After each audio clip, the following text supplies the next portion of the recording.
আসসালামু আলাইকুম। আজ আমরা মানুষের রিজিক বৃদ্ধির কুরআন এবং হাদিস থেকে নেওয়া 3টি পয়েন্ট সম্পর্কে আলোচনা করব। এর মধ্যে প্রথম পয়েন্ট হচ্ছে মহানবী সাল্লাল্লাহু আলাইহি ওয়াসাল্লাম বলেছেন, যে ব্যক্তি লাগাতারে আল্লাহ তাআলার কাছে ক্ষমা প্রার্থনা করবে, আস্তাগফিরুল্লাহ আস্তাগফিরুল্লাহ পাঠ করবে, সেই ব্যক্তিকে মহান আল্লাহ তাআলা সমস্ত দুশ্চিন্তা থেকে রক্ষা করবেন এবং তার রিজিক বৃদ্ধি করে দেবেন।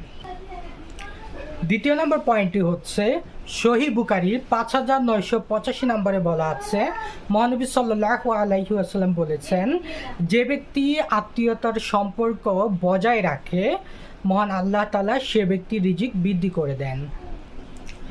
আর তৃতীয় নম্বর পয়েন্টটি হচ্ছে মহান আল্লাহ তাআলা আল কুরআনের সূরা সাদ এর 35 নম্বর আয়াতে বলেছেন, যে ব্যক্তি মহান আল্লাহ তাআলার তাকওয়া অর্জন করবে, অর্থাৎ মহান আল্লাহ তাআলাকে ভয় করবে, মহান আল্লাহ সেই ব্যক্তিকে উত্তরণের পথ বের করে দেবেন এবং এমন উৎস থেকে রিজিক দান করবেন যা সে কল্পনাও করতে পারেনি।